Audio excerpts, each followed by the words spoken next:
Well, welcome to a special in-depth version of BBC. No, not that one. Bat Beep Crazy. We're going to dig into these protests in Gaza at the moment that have everyone talking. We've seen a massive uprising of what appears to be civilians protesting Hamas. But is it what it seems? Now, I'm joined by Simcha Brodsky, who is a journalist here in Jerusalem. Thank you so very much for your time. Yeah, my pleasure to be here with you. I have never seen such a thing that looks simple and people think, okay, this is what it is, they're uprising against Hamas. But the reaction from those in the know has been very different behind the scenes. Can you explain to me what this could be? What are some of the options? Is it legitimate? Are these people genuinely hating Hamas now? Or is it part of a ploy? Do they want peace with Israel or not? Do these people still hate Israel? Can you go through some of the reaction that you've seen? Wow, such an excellent question. And I think that there's a lot of different opinions that are flying around. And as of right now, we obviously don't know which one is correct. It's a lot of assumptions, a lot of opinions. And the main points is, like, from the surface, many people, even on the Israeli side, are praising the civilians as heroes. Yeah. Finally, they're standing up against Hamas, and finally they're out in the streets protesting. But on the flip side, you have people that are more skeptical, because up until literally now with these protests, we have seen that people are not allowed to sneeze without Hamas's, without their permission. And people are very skeptical. They're thinking that maybe Hamas is staging it.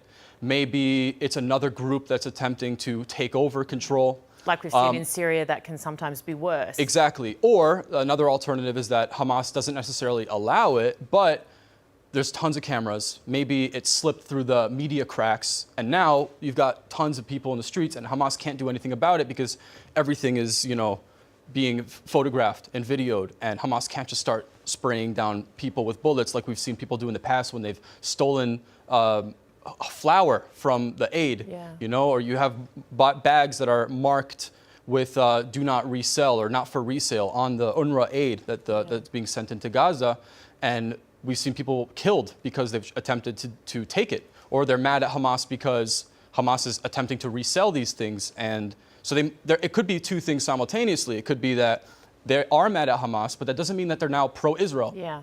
That's another thing. It could be that the protests themselves are very innocent and they're actual real protests, but it doesn't mean that they're pro-Israel. So hailing them as heroes, we need to be careful. That's the general view as of now from both sides and the two extremes. Yeah, absolutely. And I think, both can be true in that they can hate Hamas whilst they simultaneously still hate Israel and the Jewish people simultaneously and with the same amount of vigor. So are they angry purely because Hamas failed in what they tried to do to Israel and the Jewish people? And would they be completely okay if Hamas had succeeded? It's a great question, because we saw, remember after October 7th, when all of the trucks rolled in with the bodies and with hostages that they had brought in over from Israel, and all the civilians are surrounding the trucks and they're cheering and they're pounding on the trucks, and it was chaotic and very much supporting of Hamas. And it could very well be that in the beginning, a lot of the civilians didn't know that it was going to happen, and they thought that Hamas was finally going to break them free. And now that they're seeing that Hamas is failing them and stealing aid from them, and reselling things that shouldn't be resold for crazy high prices. Bags of flour cost, 6 times, 10 times more than they're supposed to cost. A simple bottle of canola oil costs, between $6 and $10, which is crazy, you know. And so it could be that simultaneously they hate Israel and they also hate Hamas, or they're very mad at Hamas for the way that they've been treated from the organization in total. So yeah, absolutely, they could be true simultaneously. In terms of how Israel approached this, so even if we accept that they still hate Israel, they still hate Jews, but they hate Hamas, how does Israel take advantage of this moment in time, if it is as it seems, and they are legitimately protesting Hamas? And we'll talk about another theory in a second that Hamas could be behind this. But let's accept that they are protesting Hamas, but they still hate Israel, still hate the Jews. Yeah. Where's the advantage and benefit in this for Israel? How do they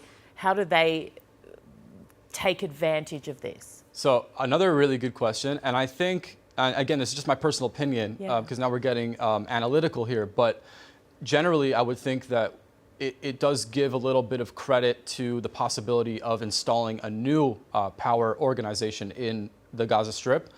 Whether it's the Palestinian Authority, we know that Fatah has been involved, and Fatah and Hamas have always fought. They haven't liked each other because their ideologies, while they're similar from the Islamic perspective, are very different in terms of how they want to run things. Yeah. And now we're seeing a little bit of collaboration, or supposed collaboration, which is very interesting. But it does give an opportunity for Israel to try to swoop in and install something new. I've heard rumors, and again, it's completely unconfirmed, that Saudi Arabia might be also trying to finally get involved and install something new. So it could be a psyop from their side, and they could have taken the opportunity to potentially pull the wool over Hamas's eyes just for a second. Get the cameras out there. Get Al Jazeera out there.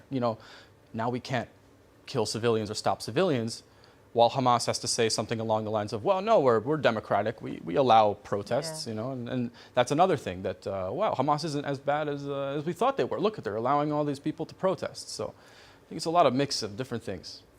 Looking at the Hamas possibility that they are somehow behind this and that there's something bigger and more devious at play, there are people in the IDF at the coalface essentially who think this might be the case. And again, unverified, as we know, this is all speculation.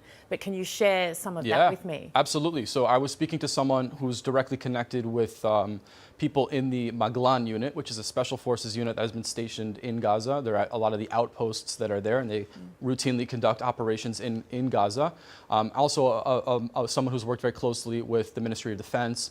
A lot of people on the ground in Gaza are getting very anxious, thinking that something here is not right. They've been seeing very strange things happening in Gaza, like kids showing up at the outposts, which was apparently very unusual. And they've had to actually take the child and return them back to the camp, to the refugee camp where they came from. And it's just very interesting. It's just stuff that makes you go what's going on here? And he thinks that this operation, he doesn't think it's a psyop. He thinks it's a legitimate operation to cover for something big coming, even potentially within the next 48 hours. Again, not to scare anybody, but the main thing is listen, we saw what happened October 7th. The government told us not to worry for years prior. Gaza's under control. The borders are secure. There's cameras everywhere. Israeli technology is second to none, in terms of security. And we need now to be vigilant. And they just want people to listen. They just want the government to listen to the soldiers that are on the ground who have eyes on what's going on. They don't want people to just turn a blind eye and think, we got Gaza under control now. There's no need to worry. We know Hamas has been training. We watch them train. We watch them conduct operations. We watch them tell us to our faces, and Abu Ubaidah saying that there'll be many more October 7th until we're free. So why are we Sinwar said prior to this, October 7, essentially described what would occur 18 months, 2 years prior. Exactly. So why would we relax? Why wouldn't we stay vigilant? And that's what the most of the IDF people that are still on the ground in Gaza are generally thinking. They're a little bit worried that people are not going to step up to the plate like they should.